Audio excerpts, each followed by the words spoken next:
C'est clair sur BFM Business. Fabrice Lundy reçoit les décodeurs de l'écho.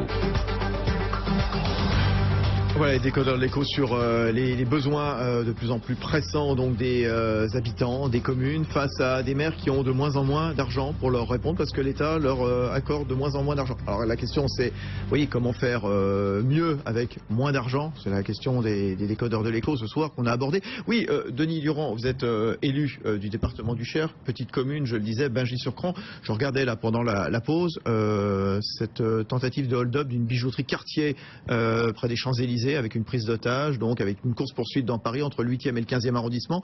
Vous me disiez, mais chez nous aussi, hein, on a de la délinquance qui s'accroît, y compris dans les petites communes, y compris dans les villes de 500 habitants.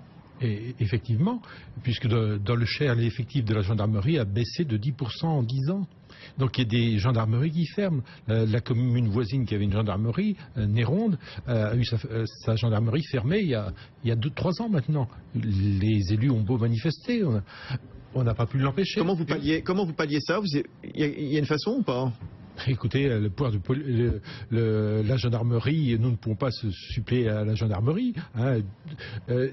C'est caractéristique finalement de l'État qui se désengage petit à petit. Alors effectivement, aujourd'hui, on a de la délinquance qui se développe et qui migre des villes vers la campagne.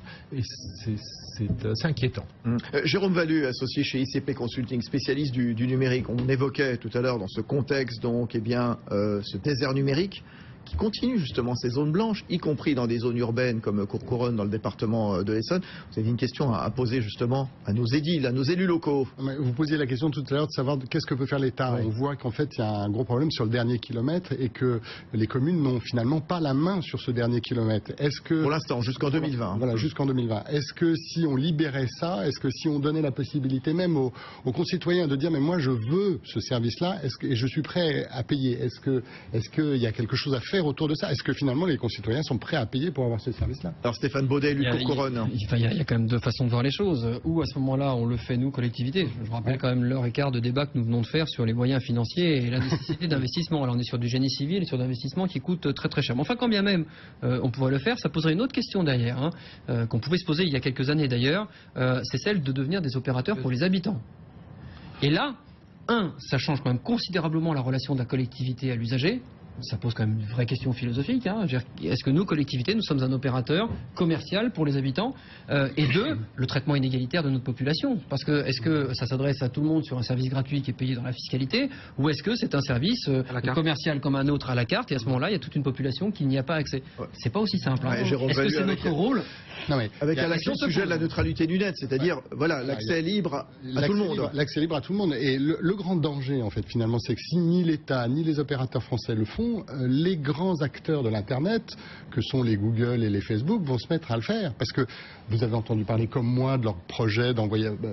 c'est Google qui vient d'annoncer qu'il allait lancer 20 ballons stratosphériques par jour pour connecter, pour le moment, des endroits qui ne sont pas connectés. Les fameux drones qui vont voler avec 5 ans d'autonomie pour couvrir des zones comme l'Afrique. Pourquoi est-ce qu'ils ne viendraient pas en France mais en même temps, c'est un vrai débat. Est-ce que du coup, dans les collectivités, avec les difficultés financières que nous évoquons depuis tout à l'heure, si nous avons une solution qui vient du ciel et qui évite des travaux de génie civil, est-ce qu'on doit s'y engager? Vous voyez, c'est pas aussi simple. Sur de l'aménagement du territoire avec de l'endettement à moyen terme, c'est un débat. Mais ça, en l'occurrence, un débat pour faire entrer Google sur le territoire national, pardon de le dire, c'est un débat de l'État, c'est pas le débat des collectivités mairies. Mais ils attendront peut-être pas. Jean-Luc Boeuf. Il y a quelques années, certaines collectivités locales, notamment des conseils généraux, ont voulu se lancer dans la construction des réseaux de fibres départementaux. Ils se sont vite rendus compte du caractère obsolète, quasi immédiat, lorsqu'ils passaient la phase génie civil, on était passé à autre chose. Donc pour moi, les collectivités locales ne sont pas outillées intellectuellement, financièrement aujourd'hui pour relever ce défi. En revanche, là où on attend les collectivités locales, c'est dans leur capacité à faire passer auprès de leurs usagers la question de l'évolution des usages par Internet. Et là, on rentre directement dans la politique de service public. C'est-à-dire que c'est aménageur, animateur. C'est-à-dire qu'il y a ces deux fonctions absolument à tenir et c'est sans doute parce qu'il y aura une demande encore plus forte et encore plus violente de la part de ses concitoyens sur les nouveaux usages, que ça pourrait peut-être faire bouger. Et la grosse difficulté, c'est qu'on a eu le grand emprunt en 2010, dont une partie, 4,5 milliards, je crois, était consacrée pour l'équipement de la France en haut débit. Mandat confié à la Caisse des dépôts. La grosse difficulté, c'est qu'on a buté sur l'alliance entre la Caisse des dépôts et certains opérateurs privés. Et donc tout le temps passé entre la construction de ces alliances retarder la construction concrète des réseaux, et on vient maintenant buter sur la question de la règle des 5 ans et de l'impossibilité pour les collectivités locales d'agir. Donc en fait, on s'est enfermé dans un coin en 5 ou 6 ans, et on arrive aujourd'hui à une situation où les moyens financiers ne permettent plus aux collectivités locales de le faire. Patrick Coquillet. C'est intéressant le numérique, parce qu'on voit bien le problème qu'on évoque en filigrane depuis le début, c'est-à-dire qu'on parle de communes, mais enfin il n'y a strictement rien à voir entre votre commune, la vôtre, Paris, on parlait de Lyon tout à l'heure, et les besoins ne sont pas les mêmes. En numérique, les besoins ne sont pas les mêmes. Effectivement, dans une commune UP, non-lieu parisienne, les gens sont très demandeurs. À la campagne, ils le sont moins. Alors, effectivement, c'est très compliqué. Pardon, à la fois, je pense qu'ils le sont moins. Ah non, je veux dire, aujourd'hui, le développement du numérique par la télévision, par Internet, aujourd'hui, la demande est partout. Elle existe partout. Elle est partout, mais elle est moins. On n'est pas des citoyens de seconde zone. Non, Là, je suis pas d'accord. Stéphane. Oui, je vais quand même ajouter, parce que votre remarque, elle est intéressante, parce que ne mettons pas les communes en opposition les unes vis-à-vis des autres en fonction de leur taille. Nous avons finalement sur l'intercommunalité, le problème c'est que le gouvernement rentre par le débat, par le prisme du nombre d'habitants dans les collectivités. Mais l'intercommunalité qui fonctionne, on évoquait Lyon tout à l'heure, mais enfin on pourrait aussi évoquer toutes les intercommunalités de projets qui se sont créés depuis 100 ans en France sur l'électricité, l'eau, etc. La capacité des collectivités à se regrouper, c'est très souvent sur des enjeux stratégiques.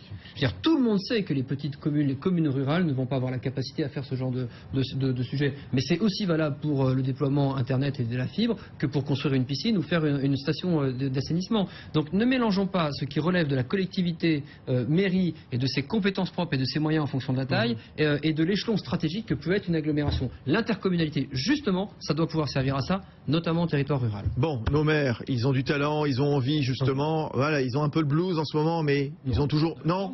Allez, conquérant. Allez, on a la forme, sinon on serait... Voilà, allez, on va se quitter, je suis désolé. Jean-Luc Boeuf, merci à tous. Hein, c'est bien, en tout cas, on a voyagé dans toute la France. On était à Courcouronnes, à côté d'Evry, on était à Bingis-sur-Cran, dans le département du Cher, on était à Quimper également, on était à Paris, on a parlé de la porte de Versailles. Le numérique, Jérôme Valu qui nous accompagnait, donc associé chez ICP Consulting. Stéphane Baudet, maire de Courcouronnes. Patrick Coquillet, bientôt maire ou pas? Ça vous plairait de dire? Oh oui, c'est intéressant. Ouais, moi je pense que c'est un beau métier. En effet, un métier, je sais pas si on parle de métier, mais en tout cas c'est un beau mandat. Ouais, avec beaucoup de complications, mais enfin en tout cas ça va être intéressant, on est au contact. Hein. Merci Patrick Coquillet, à bientôt. Denis Durand, élu du Cher, et puis Jean-Luc Boeuf, donc spécialiste des collectivités locales et puis à la tête des services de la mairie de Quimper. Rediffusion tout à l'heure 23h30 à la télévision, à la radio sur BFM Business, sur le site internet bien entendu. Bonne soirée, bonne nuit, rendez-vous demain à 19h en direct. Les décodeurs de l'écho sur BFM Business.